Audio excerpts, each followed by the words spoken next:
Janji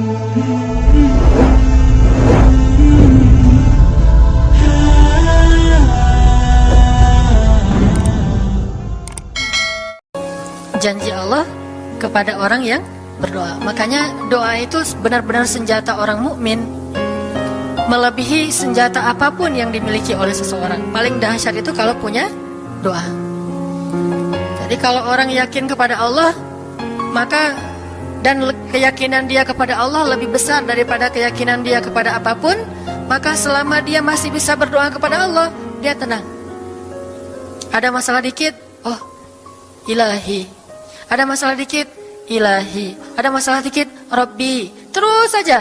Ada masalah sepele apapun, minta ke Allah. Ada masalah apapun, minta ke Allah. Dan kata Nabi, janganlah kalian menjadi lemah dalam berdoa, karena sesungguhnya tidak akan binasa seseorang selama dia masih berdoa kepada Allah. Itu hadis Nabi dari Aisyah.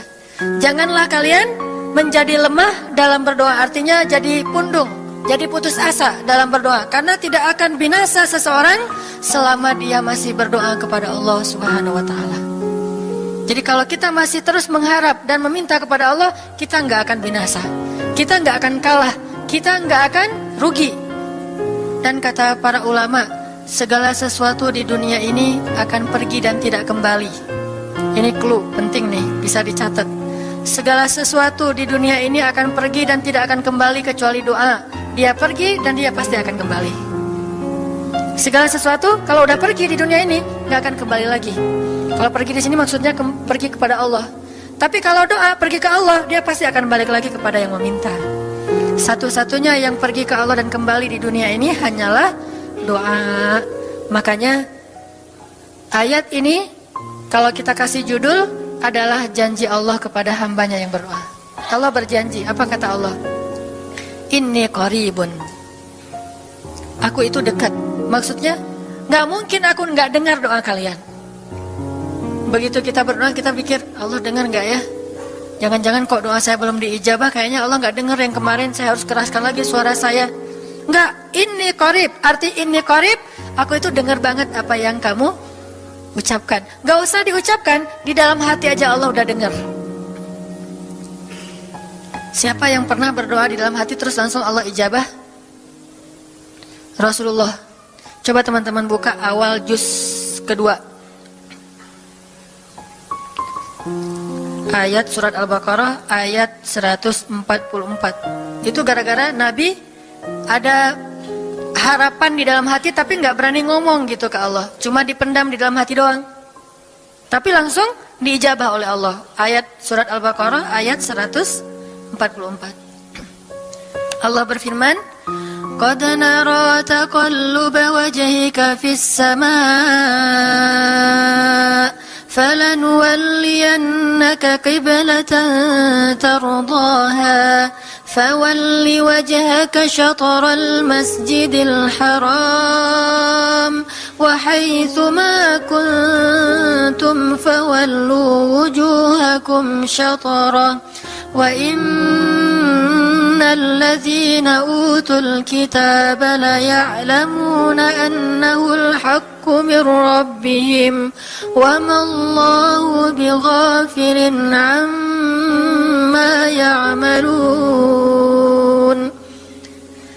Jadi ceritanya orang Yahudi suka menghina kaum muslimin gara-gara orang Islam kalau sholat waktu itu masih menghadap ke Al-Aqsa, Palestina. Jadi kata orang Yahudi itu, lihat orang Islam mah fake, suka niru. Kita sholat menghadap Al-Aqsa, mereka sholat menghadap Al-Aqsa. Berarti agama mereka itu adalah agama yang meniru agama kita, nggak original. Sering diperolok-olok, setiap kaum muslimin sholat dihina sama mereka. Akhirnya Nabi ngerasa sedih. Wah, gimana ya caranya? Sehingga setiap sore Nabi berdiri di suatu bukit, kemudian lihat ke langit. Cuman nggak ngomong, gini aja ke langit. Membatin, bayangin. Pernah nggak teman-teman membatin ke Allah? Ini yang harus kita coba lakukan. Belajar membatin kepada Allah. Itu romantis banget. Jadi duduk sendiri, Allah, ngomong gitu dalam hati. Dan yakinlah ini qarib, Allah tuh dengerin. Jangan pikir saya kayak ngomong sendiri, kayak orang kurang waras. Enggak, Allah itu mendengar. Jadi kita batin aja sama Allah, ngomong dalam hati, ya Allah, saya tuh lagi gini, ada masalah. Ngomong dalam hati kita, please Allah, please, gitu ya. Nah, itu kalau kita membatin, inni qaribun wa asirru qaulakum aw ijharu bih innahu alimun bidzatis sudur. Jadi Nabi nggak enak mau ngomong, ya Allah, tolong dong pindahin kiblat dari Masjidil Aqsa ke Masjidil Haram. Soalnya daripada dikata-katain melulu sama orang Yahudi, mau ngomong kayak gitu tuh nggak enak sama Allah. Malu Rasul ke Allah. Masa kiblat aja minta dipindahin. Akhirnya Nabi cuma ngelihat ke langit aja tiap hari. Udah selesai, pulang. Besok lihat lagi ke langit. Turunlah ayat ini. Sesungguhnya kami telah melihat bagaimana kamu selalu menengadahkan wajahmu ke langit.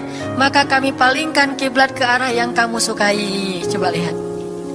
Turun wahyu untuk merespon doa Nabi yang bahkan belum diverbalkan, belum diucapkan dengan kata-kata, tapi Allah udah ngerespon.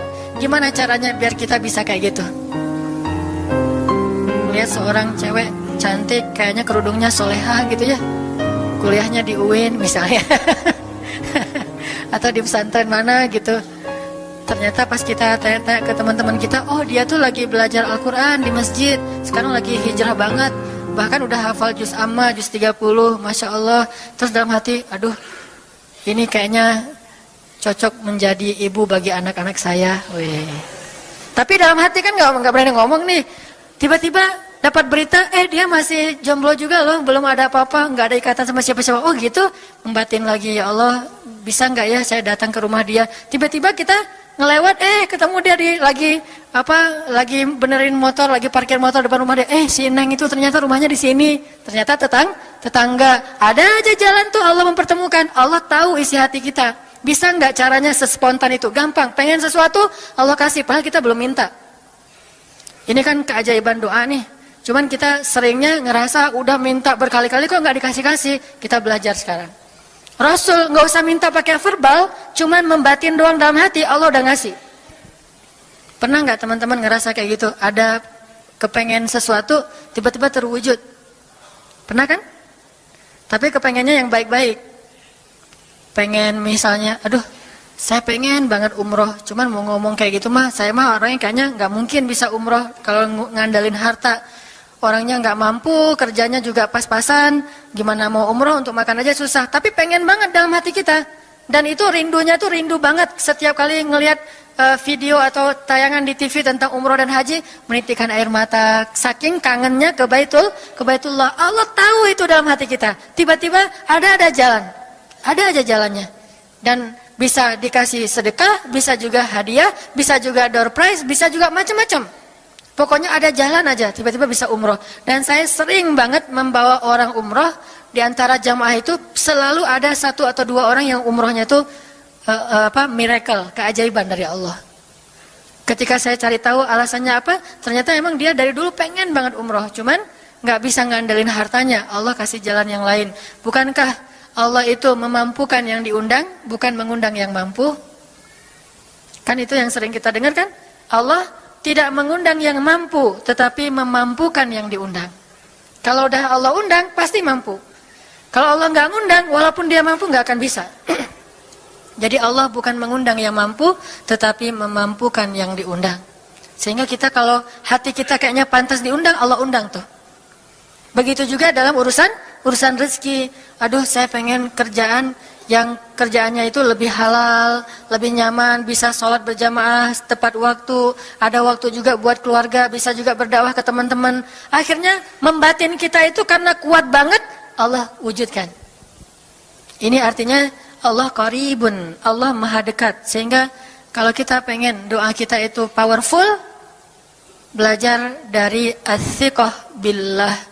Tips pertama adalah as-siqah billah. Percaya deh sama Allah.